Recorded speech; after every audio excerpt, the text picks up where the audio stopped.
దేశవ్యాప్తంగా 47 అంతర్జాతీయ విమానాశ్రయాలకు సంబంధించి బాంబు బెదిరింపులు, ఆ కాల్స్ అండ్ మెసేజ్‌లు రావడంతో పూర్తిగా అప్రమత్తమైన అధికారులు ఎయిర్‌పోర్ట్ ప్రాంగణాన్ని మొత్తం కూడా తమ ఆధీనంలోకి అయితే తీసుకున్నారు. ఎయిర్‌పోర్ట్‌లోకి వచ్చే ప్రయాణికులందరినీ కూడా క్షుణ్ణంగా పరిశీలించి ఎయిర్‌పోర్ట్‌లోకి విడిచిపెడుతున్న పరిస్థితులను చూసుకోవాలి. మొత్తానికి ఇటు 47 ఎయిర్‌పోర్ట్‌లకు గాను ఇటు రాజస్థాన్ జైపూర్ ఎయిర్‌పోర్ట్ కావచ్చు, బీహార్ కావచ్చు, ఇటు వడోదర, కోయంబత్తూర్, ఢిల్లీతో పాటు మరికొన్ని ఎయిర్‌పోర్ట్‌ల్లో ఇలాంటి సందేశాలు రావడం పూర్తిగా అప్రమత్తమైన ఎయిర్‌పోర్ట్ సిబ్బంది మొత్తానికి ఎయిర్‌పోర్ట్‌ని పూర్తిగా క్షుణ్ణంగా పరిశీలించారు. మొత్తానికి ఎక్కడ బాంబులున్నాయి, ఎక్కడ నుంచి ఈ మెసేజ్‌లు వచ్చాయి, దేనిపైన క్షుణ్ణంగా తనిఖీలు చేస్తూ కూడా ముందుకెళ్తున్న పరిస్థితి అయితే చూసుకోవాలి. మంగళవారం నాడు ఈ సందేశాలు రావటం పూర్తిగా దేశవ్యాప్తంగా ఉన్న ఈ 47 ఎయిర్‌పోర్ట్‌ల్లో క్షుణ్ణంగా తనిఖీలు చేస్తూ కూడా ముందుకెళ్తున్న పరిస్థితి మనం చూసుకోవాలి. మొత్తానికి ఈ ఎయిర్‌పోర్ట్‌లకి సంబంధించి ఇటు సెక్యూరిటీ ఏ విధంగా ఉంటుందో, సో మొత్తానికి సెక్యూరిటీ అరేంజ్‌మెంట్స్ వారితో పాటు ఇటు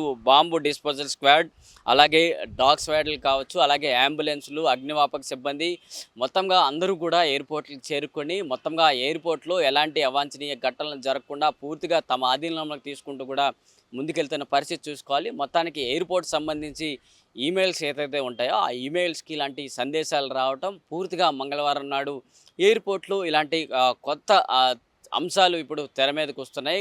కొంతవరకు మనం చూసుకున్నట్లయితే ఇటు ఢిల్లీలో కొన్ని స్కూల్స్‌కు బాంబు బెదిరింపులైతే వచ్చాయి. జూన్ నెలలో కావచ్చు, అటు మే నెలలో కావచ్చు, స్కూల్స్ రన్నింగ్ జరుగుతున్న టైంలో కూడా ఇటు బాంబు బెదిరింపులు సమాచారాలు రావటం, స్కూల్లోకి వెళ్ళి మొత్తంగా తనిఖీలు చేస్తున్న పరిస్థితులు ఢిల్లీ దేశ రాజధానిలో చూసుకోవచ్చు. ఆ దేశ రాజధానిలో జరిగిన తర్వాత ఇప్పుడు ఎయిర్‌పోర్ట్‌లో కూడా ఇలాంటి సమాచారాలు వెళ్ళడం మొత్తంగా ఎవరు చేస్తున్నారన్న దానిపైన ఇప్పుడు సర్వత్రా ఒక చర్చ అయితే నడుస్తుంది.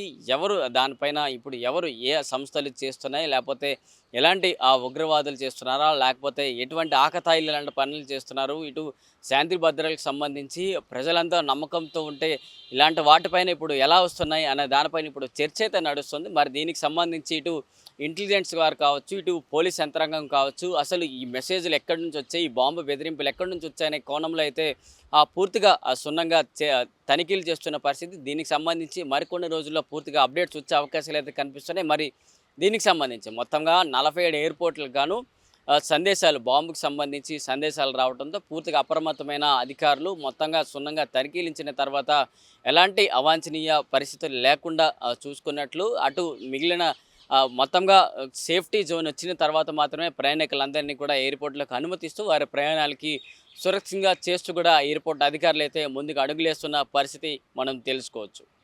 వీడియో జర్నలిస్ట్ కృష్ణతో ప్రశాంత్, ఆంధ్రప్రభ, న్యూఢిల్లీ.